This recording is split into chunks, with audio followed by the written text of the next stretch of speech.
पिछली जो क्लास थी उस क्लास में हमने कूलम्ब्स लॉ के बारे में बात की।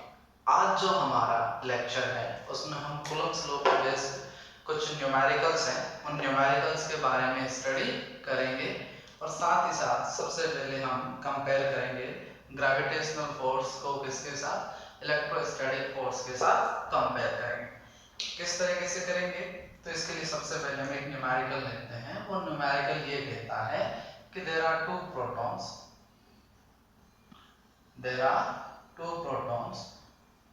which are small r distance apart, उनके बीच की दूरी कितनी है, small r है। Calculate the ratio of electrostatic force to the gravitational force, इसका रेशियो हमें कैलकुलेट करना है। तो किस तरीके से करेंगे, देखो यहाँ पर जो इलेक्ट्रोस्टैटिक फोर्स है वो तो कितना होगा, k, दोनों प्रोटॉन है तो दोनों पे चार्ज भी सेम होगा, Q1 Q2 upon R square. तो फाइनली जब इसको रखोगे प्रोटॉन पे चार्ज कितना होता है, इलेक्ट्रॉन के बराबर, बट नेचर में कैसा होता है, पॉजिटिव। तो यहाँ पर ये वैल्यू कितनी आ जाएगी, इलेक्ट्रिक फोर्स की वैल्यू कितनी आ गई, के E square upon R square. अब जो है हम इनके बीच में क्या कैलकुलेट करेंगे, ग्रेविटेशनल फोर्स को कैलकुलेट करेंगे। ग्रेविटेशनल फोर्स का फॉर्मूला क्या होता है, Gm1m2 upon R square, where G क्या है, यूनिवर्सल ग्रेविटेशनल कांस्टेंट। अब देखो G, दोनों प्रोटॉन है, दोनों का मास सेम होगा, तो m into m upon R square. तो यहां से आप देखोगे ग्रेविटेशनल फोर्स का जो फॉर्मूला है, जो वैल्यू है वो कुछ इस तरीके से आ रही है, Gm square upon R square. हमें जो क्वेश्चन है उस क्वेश्चन में ये पूछा हुआ है कि इन दोनों का रेशियो क्या होगा। तो हम क्या करते हैं, इक्वेशन 1 डिवाइड बाई 2, तो F E upon F G, इसको सॉल्व करते हैं, क्या आ जाएगा, के E square upon R square. ये जो डिवाइड में है तो इसको ऊपर मल्टीप्लाई में भेजेंगे तो क्या हो जाएगा, उल्टा हो जाएगा। तो Gm square upon R square, R square से आर स्क्वायर गया। अब बाकी सारी वैल्यू सब्स्टिट्यूट करो और कैलकुलेट कर दो। देखो k की वैल्यू कितनी थी, 9 × 10⁻⁹। इलेक्ट्रॉन की वैल्यू कितनी थी, 1.6 × 10⁻⁻19 का whole square upon gravitational constant की वैल्यू 6.67 × 10⁻11, और मास जो है प्रोटॉन का वो अप्रोक्सीमेट 1.6 ही होता है, मल्टीप्लाई बाय 10⁻27। इसका स्क्वायर करके जब इसको सोल्व करोगे तो वैल्यूज को मैं एक बार छोड़ देता हूँ, मैं अप्रोक्सीमेट के अंदर बात करता हूँ, सिर्फ पावर्स को देखता हूँ।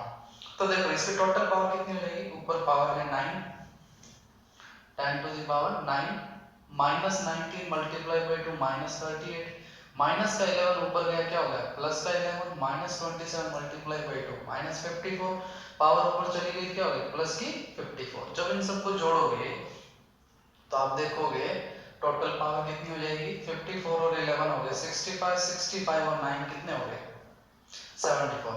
और जब 74 में से 38 को सब्ट्रैक्ट करोगे कितना आएगा, 36।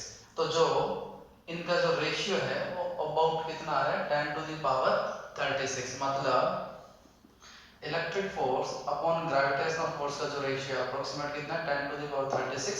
इससे यह पता चलता है कि जो इलेक्ट्रिक फोर्स है वो ग्रेविटेशनल फोर्स का कितना टाइम है, 10⁻36 टाइम्स है।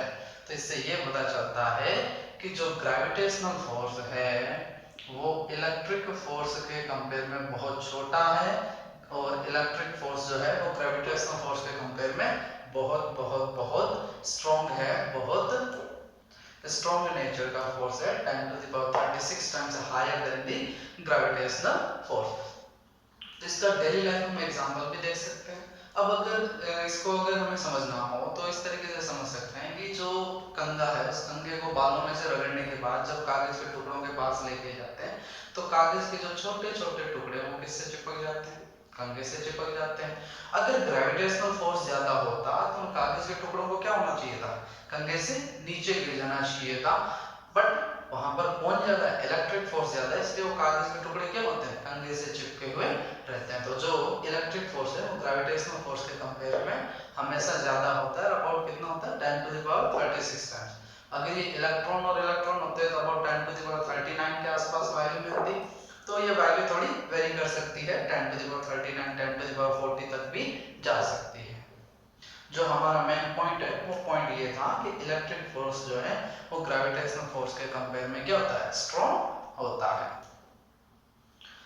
अब ये तो हो गया हमारा न्यूमेरिकल है। अब हम बात करेंगे नेक्स्ट न्यूमेरिकल की, और जो नेक्स्ट न्यूमेरिकल है वो क्या कहता है, वो ये कहता है कि दो आयन है और उन दोनों आयन के बीच में जो फोर्स लग रहा है वो है 3.7 into 10 to the power -9 newton. बोल रहा है दो आयन है, पॉजिटिव आयन है और दोनों एक जैसे हैं, इनके बीच की डिस्टेंस दे रहा है 5 एंगस्ट्रम और इनके बीच में लगने वाला जो फोर्स है वो 3.7 into 10 to the power -9 newton है। तो यहाँ पर वो आपसे क्या पूछ सकता है, instead of asking for the charge, he is asking for the calculate the number of electrons missing from each ion, हर एक आयन से कितने इलेक्ट्रॉन मिसिंग है हमें ये बताना है। तो ये प्रॉब्लम हम किस तरीके से सॉल्व करेंगे, देखो वो ये बोल रहा है कि देखो इलेक्ट्रिक फोर्स का फॉर्मूला हमें पता है, जब दोनों चार्ज सेम है तो Q इंटू Q क्या होगा, Q square upon R square. Force की वैल्यू गिवन है कितनी है, 3.7 into 10 to the power -9, K की value 9 into 10 to the power 9, Q हमें कैलकुलेट करना है पहले, और R जो है वो 5 एंगस्ट्रॉम है, तो एंगस्ट्रॉम को मीटर में कन्वर्ट करने के लिए 10 टू द पावर -10, खास तौर से ध्यान रखें जो 1 एंगस्ट्रॉम है वो 10 टू द पावर -10 मीटर के इक्वल होता है। तो ये जो वैल्यू है इसको आप सोल्व करें हम आगे, तो देखो 3.7 into 10 to the power -9 is equal to 9 into 10 to the power 9 multiply by Q square upon 25 into 10 to the power -20। जब आप इसको आगे और सोल्व करेंगे तो Q square is equal to 3.7 into 25 upon 9, और 10 के पावर को जो आप सोल्व करोगे -9 और -20 कितनी होगी, -29, और जो यहाँ पर डिवाइड हो जाएगी वो भी ऊपर जाके -9, तो -29 और ये कितनी होगी -38। और जब आप इसको सोल्व करोगे तो आपका जो आंसर है वो होगा अप्रोक्सीमेट, देखो Q है तो सामने अंडर रूट चला जाएगा, 3.7 into 25 upon 9 into 10 to the power -30, और जब आप इसको सोल्व करोगे आपका जो वैल्यू है वो आएगा 3.2 into 10 to the power -9 coulomb. ये तो किसकी वैल्यू आ गई, Q की। पर तुमसे क्यों नहीं पूछ के वो क्या पूछ रहा है, number of electrons missing from each ion, हर एक आयन से कितने इलेक्ट्रॉन मिसिंग है वो बताना है। तो इसको सोल्व करने के लिए हम law of quantization of charge लगाएंगे, Q इज इक्वल टू क्या, n, Q की वैल्यू हमें पता है 3.2 into 10 to the power -19 is equal to n, और E की वैल्यू कितनी है 1.6 इंटू 10 टू द पावर -19, और जब आप सोल्व करोगे तो n की वैल्यू कितनी आ जाएगी 2। तो यहाँ से हमें पता चल जाएगा कि हर एक आयन से कितने इलेक्ट्रॉन मिसिंग है, 2 इलेक्ट्रॉन मिसिंग है, from each ion 2 electrons are missing. तो एक टाइप ये भी बनता है, इस तरीके से भी प्रॉब्लम को पूछा जा सकता है। अब नेक्स्ट टाइप की प्रॉब्लम देखते हैं।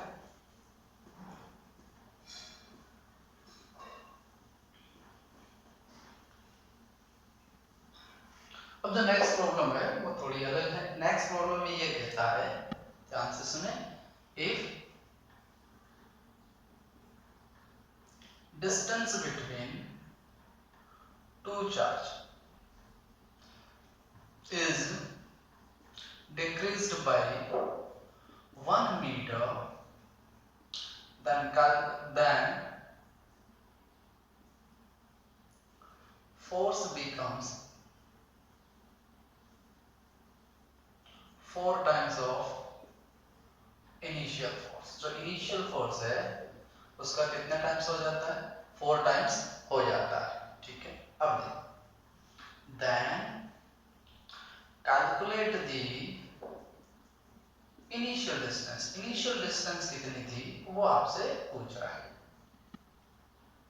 बहुत ही अच्छी प्रॉब्लम है, जैसा प्रॉब्लम में बोला है ठीक वैसा ही करना है। केस फर्स्ट क्या कहता है, केस फर्स्ट ये कहता है सपोज आपके पास दो चार्ज हैं, एक Q1 है और एक Q2 है और इनके बीच की जो डिस्टेंस है वो R है। तो यहाँ पर इनके बीच में लगने वाला जो फोर्स होगा वो कितना होगा, K Q1 Q2 upon R। ये तो हो गया केस फर्स्ट। अब हम बात करेंगे किसकी, केस सेकंड की बात करेंगे।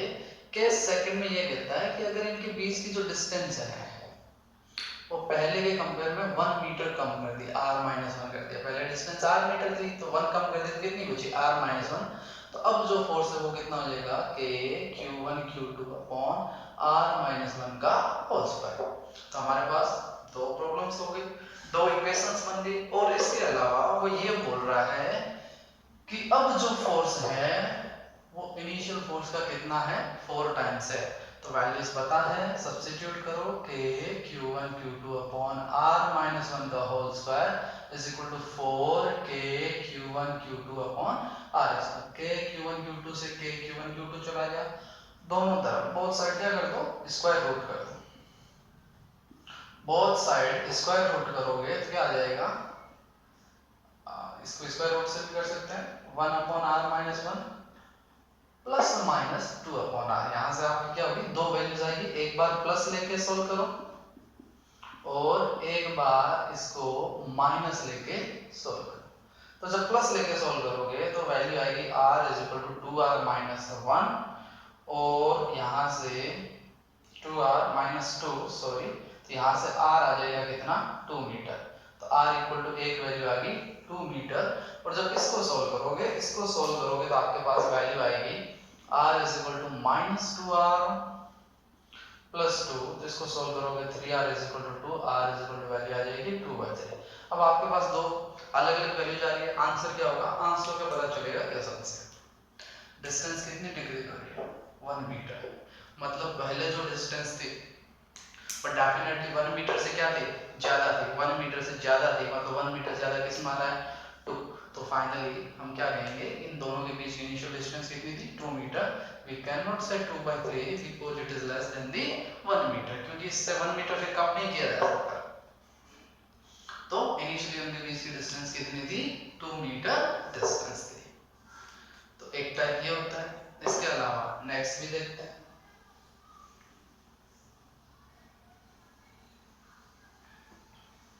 नेक्स्ट प्रॉब्लम है वो थोड़े कंसेप्चुअल प्रॉब्लम है। उन कंसेप्चुअल प्रॉब्लम्स को कैसे सॉल्व करेंगे, तो देखो पहला कहता है, एक प्रॉब्लम ये है कि दो चार्ज Q1 और Q2। अब पहले में कहता है if a glass plate is inserted between the charges। In charges के बीच में क्या कर दी, एक ग्लास प्लेट इंसर्ट कर दी, तो फोर्स पे क्या इफेक्ट होगा, then force will decrease. Definitely force क्या होगा, डिक्रीज होगा। अगर आप इसके अंदर टी थिकनेस के रखते हैं, हम कल टी थिकनेस के लिए कल एक फॉर्मूला देख चुके हैं, k q1 q2 upon r minus T plus T under root epsilon r का whole square. Effective distance increase हो रही है, मतलब फोर्स क्या होगा, डिक्रीज होगा। एक बात ये होगी। अब दूसरी बात में ये कह रहा है इफ ए मेटल प्लेट, क्या कर दिया इस बार, a metal plate is placed between them. उनके बीच में हमने क्या प्लेस कर दी, एक मेटल प्लेट प्लेस करते हैं, तो फोर्स कितना होगा, force will be 0। Why, because epsilon R metal के लिए कितना होता है, इंफिनिटी। और आप यहाँ पे इंफिनिटी रखोगे तो नीचे टोटल क्या हो जाएगा, इंफिनिटी। और किसी के अंदर भी इंफिनिटी का डिवाइड जाएगा, फाइनल सॉल्यूशन क्या रहेगा, 0। तो अगर आप ग्लास प्लेट मतलब कोई सा भी मीडियम रखो, बिसाइड कंडक्टर कोई सा भी मीडियम रखोगे इनके बीच में, वैक्यूम और मेटल प्लेट के अलावा कोई सा भी मीडियम रखोगे, फोर्स क्या होगा, डिक्रीज होगा। मेटल प्लेट रखोगे फोर्स क्या हो जाएगा, 0 हो जाएगा। ये एक टाइप की प्रॉब्लम होगी। इसके अलावा एक प्रॉब्लम और रहती है कि दो चार्ज हैं Q1 और Q2, उनका मल्टीपल ग्रेटर देन 0 है। तो जो इनके बीच में लगने वाला जो फोर्स है उसका नेचर क्या होगा। Q1 और Q2 ग्रेटर देन 0 है मतलब पॉजिटिव है, और पॉजिटिव कब आएगा, Q1 पॉजिटिव हो और Q2 भी क्या हो पॉजिटिव, पॉजिटिव पॉजिटिव की मल्टीप्लाई पॉजिटिव हो सकती है, या Q1 क्या हो नेगेटिव हो और Q2 भी क्या हो नेगेटिव हो, तो नेगेटिव नेगेटिव का मल्टीप्लाई भी क्या होगा पॉजिटिव होगा। तो इस केस में क्या होगा, दोनों कैसे हैं लाइक चार्ज और लाइक चार्ज के बीच में क्या होगा रिपल्सन होगा, मतलब इन दोनों के बीच में लगने वाला फोर्स कैसा होगा नेचर में रिपल्सिव फोर्स होगा।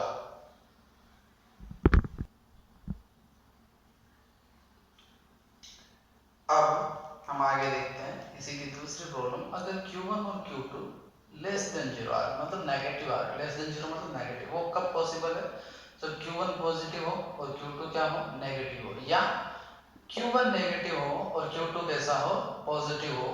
तो आप देख सकते हैं दोनों चार्ज कैसे हैं नेचर में कैसा है अपोजिट है, मतलब उनके बीच में क्या होगा अट्रैक्शन होगा। तो नेट फोर्स की जो नेचर है वो आइडेंटिफाई की जा सकती है, Q1 Q2 ग्रेटर देन 0 है तो फोर्स का नेचर कैसा होगा रिपल्सिव होगा, और Q1 Q2 लेस देन 0 है तो फोर्स का जो नेचर है वो अट्रैक्टिव होगा। तो एक ये कुछ इस टाइप की प्रॉब्लम होगी। अब नेक्स्ट प्रॉब्लम देखते हैं।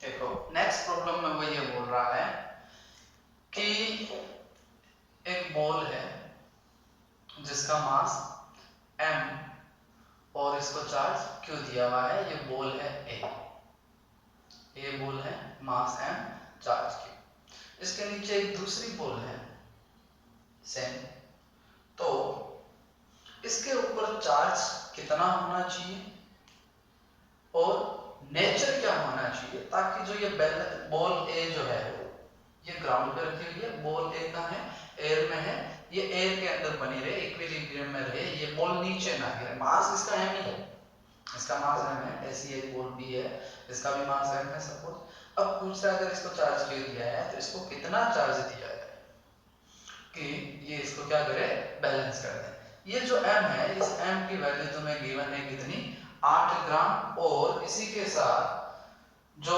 इसको दिया हुआ चार्ज है वो तुम्हें गिवन है 5 इंटू 10⁻⁻8 कूलम, और जो ये हाइट दे रखी है इन दोनों के बीच का जो गैप है वो कितना दे रहा है 10 सेंटीमीटर गिवन। एक बॉल ए है उससे 10 सेंटीमीटर नीचे कोई दूसरी बॉल बी है, बॉल ए का मास है 8 ग्राम, चार्ज है 5 इंटू 10⁻⁸ ग्राम, तो इसको कितना चार्ज दिया जाए, इसको कितना चार्ज दिया जाए कि ये जो बॉल ए है बॉल ए का बनी रहे हवा के अंदर बनी रहे। तब देखो ये देखो ये बॉल ए की बात हो रही है, इसका मास m है तो इसका weight W equal to mg का लगेगा नीचे की ओर, और दोनों देखो इसको बैलेंस करना है, बैलेंस करना है तो फोर्स का लगना चाहिए इलेक्ट्रिक फोर्स ऊपर की ओर, इलेक्ट्रिक फोर्स ऊपर की ओर कब लगेगा जब इन दोनों के बीच में क्या हो रिपल्सन हो, इन दोनों के बीच में क्या होना जरूरी है बैलेंस के लिए, दोनों के बीच में क्या होना जरूरी है रिपल्सन, और रिपल्सन कब होता है जब चार्ज कैसे हो लाइक चार्ज हो, मतलब जो Q2 का नेचर है nature of charge should be same as ball A, ball A का जो चार्ज का नेचर है वो सेम चार्ज वो सेम नेचर का चार्ज इस पर होना चाहिए तभी पॉसिबल होगा, रिपल्सन होगा तो इस पर फोर्स का लगेगा ऊपर की ओर लगाएगा, और ये फोर्स कितना होगा इलेक्ट्रिक फोर्स कितना होगा K Q1 Q2 upon R square. अब ये हवा में बनी रही यानी कि इक्विलिब्रियम में रहे, तो इक्विलिब्रियम में रहेगी तो जितना जो नेट फोर्स है वो क्या हो जाएगा जीरो, नेट फोर्स जीरो कब होगा जितना फोर्स ऊपर लग रहा है ठीक उतना का उतना फोर्स कहाँ लगना चाहिए नीचे की ओर लगना चाहिए, मतलब जो इलेक्ट्रिक फोर्स है वो किसके इक्वल होना चाहिए वेट ऑफ द बॉल के इक्वल होना चाहिए। तो इलेक्ट्रिक फोर्स है कितना K Q1 Q2 upon R square is equal to W कितना हो जाएगा mg।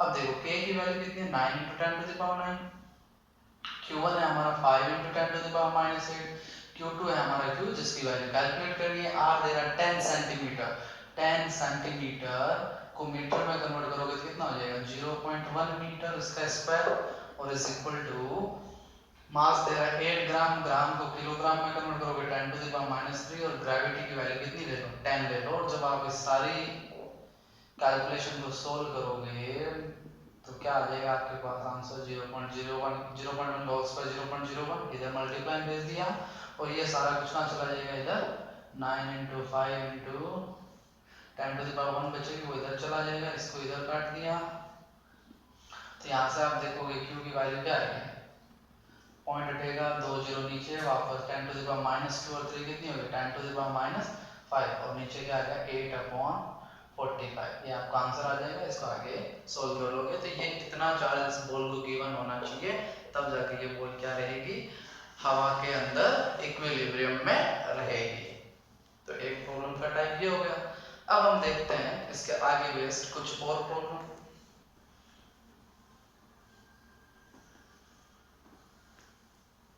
आगे की कुछ और प्रॉब्लम्स जो है वो कुछ इस प्रकार हैं। एक अच्छी प्रॉब्लम है, काफी अच्छी प्रॉब्लम है। बोल रहा है एक दो आइडेंटिकल बॉल्स हैं ए और बी, दोनों बॉल कैसी हैं आइडेंटिकल है ए एंड बी, दोनों को चार्ज कितना गिवन है q गिवन है और इनके बीच की डिस्टेंस कितनी है r। तो इनके बीच में लगने वाला जो फोर्स है हम बता सकते हैं कितना होगा kq²/r²। अब प्रॉब्लम ये है कि वो ये कहता है कि there is an another uncharged identical sphere C, एक ऐसा कैसा आइडेंटिकल स्फीयर है C जो अनचार्ज है, इसके ऊपर चार्ज नहीं है। ठीक है, इसको सबसे पहले किसके कांटेक्ट में लेके जाते हैं A के कांटेक्ट में, और A के कांटेक्ट में ले जाने के बाद इसको किसके कांटेक्ट में लेके जाते हैं B के कांटेक्ट में लेके जाते हैं, तो फोर्स कितना होगा। तो देखो जब इसको A और C को कांटेक्ट में रखोगे तो देखो A पे चार्ज क्यों है C पे कोई चार्ज नहीं है, कांटेक्ट में रखने के बाद कुछ टाइम बाद अलग करोगे तो दोनों के ऊपर जो चार्ज है वो इक्वली डिस्ट्रीब्यूट होगा नेट चार्ज में। नेट चार्ज कितना है q+0 q, तो इसको इक्वली डिस्ट्रीब्यूट करना है तो q/2 q/2। अब इस C को A के साथ कांटेक्ट में रखने के बाद अब किसके कांटेक्ट में लेके जाते हैं B के कांटेक्ट में, यही हमारी बॉल B और इसके कांटेक्ट में किसको लेके जाते हैं C को। B पे चार्ज Q है, C पे चार्ज q/2 है और इसको थोड़ी देर बाद अलग अलग कर देते हैं। बॉल आइडेंटिकल है तो चार्ज इक्वली डिस्ट्रीब्यूट होगा, इक्वली डिस्ट्रीब्यूट होगा तो देखो नेट चार्ज कितना है q + q/2 कितना हो गया 3q/2, इसका आधा यानी कि इस पर कितना रहेगा 3q/4 और इस पर भी कितना रहेगा 3q/4। अब C को हटा दें, पूछ रहा है अब फोर्स कितना होगा। तो ये होने के बाद अब हमारे पास सिचुएशन कुछ इस तरीके की हो गई है कि एक बॉल A है एक बॉल B, A पे चार्ज है q/2 B पे चार्ज है 3q/4, डिस्टेंस वापस उनको r डिस्टेंस भी रखा हुआ है, इनको नहीं छेड़ा, हमने सिर्फ और सिर्फ क्या किया C को पहले इसके कांटेक्ट में ले गए फिर इसके कांटेक्ट में ले गए। तो अब फोर्स कितना होगा, अब फोर्स होगा देखो F' कितना हो जाएगा k, q1 कितना है q/2, q2 कितना है 3q/4/r²। तो सोल्व करोगे F' कितना आ जाएगा 3/8 k q²/r² और k q²/r² को क्या लिख दूंगा f, यानी कि F' कितना हो जाएगा 3f/8। मतलब जो इनिशियल फोर्स था उसका कितना टाइम हो जाएगा 3/8 टाइम्स हो जाएगा। तो एक प्रॉब्लम कुछ इस तरीके से बन सकती है। इसके अलावा इसी तरीके की बॉल्स पे कुछ और टाइप की भी प्रॉब्लम बनती है, वो भी हम देखेंगे अभी।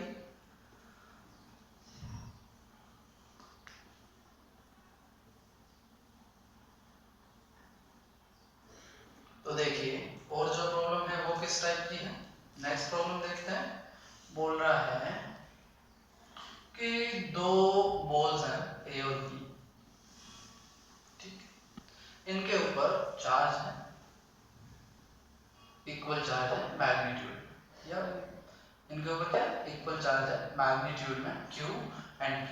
बोल रहा है इसका 25% चार्ज, कितना 25% चार्ज जो है वो इसको दे देते।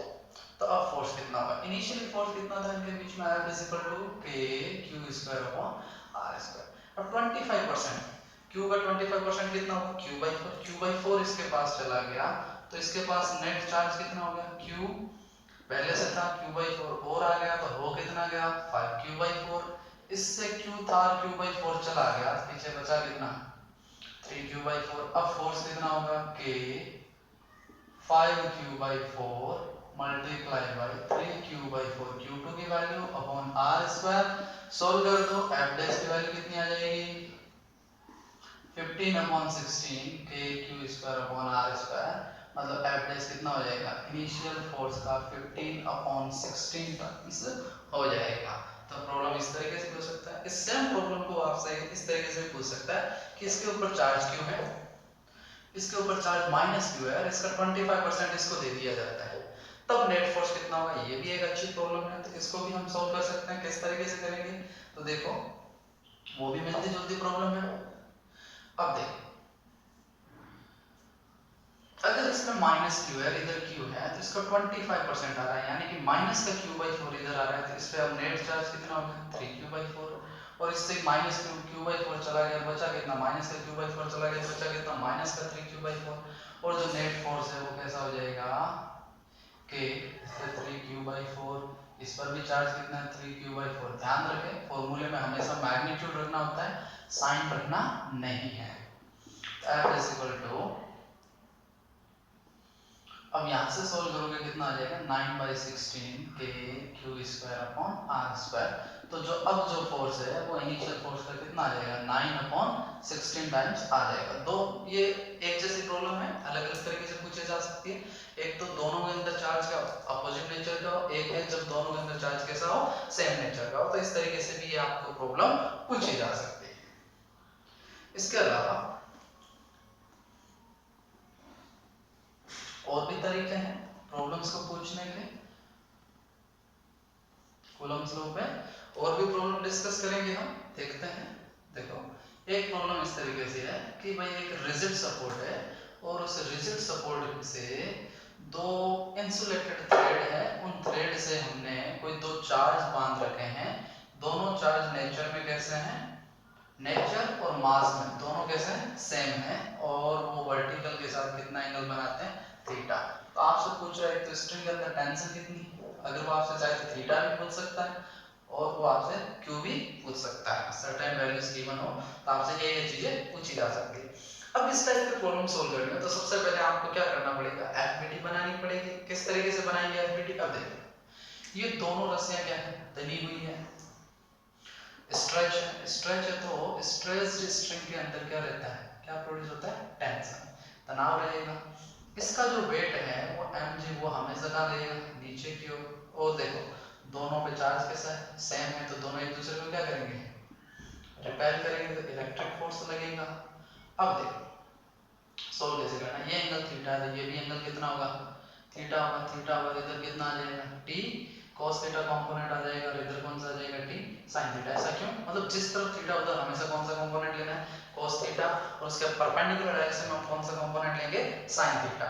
तो अब यहाँ से जब हम इनको बैलेंस करेंगे, तो बैलेंस करेंगे तो हम देखेंगे जो t cos थीटा है तो किसके इक्वल आ रहा है mg के, t sin थीटा है वो किसके इक्वल आ रहा है इलेक्ट्रिक फोर्स के। तो ये हो गई हमारी इक्वेशन 1 और ये हो गई हमारी इक्वेशन 2। इनको सोल्व करके हमें जो भी वैल्यू पूछी हो हम उसको आसानी से कैलकुलेट कर सकते हैं। फॉर एग्जांपल हम 2 डिवाइड बाई 1 कर दें, t sin theta upon t cos theta is equal to Fe upon mg। t से t गया तो Fe electric force equal to क्या आ गया mg tan थीटा। एक चीज ये पता चल गई, एक क्या करो 1 का स्क्वायर प्लस 2 का स्क्वायर करो तो क्या हो जाएगा T square is equal to क्या हो जाएगा mg का स्क्वायर प्लस इलेक्ट्रिक फोर्स का स्क्वायर, और तो t इक्वल टू क्या हो जाएगा under root mg square plus fe square.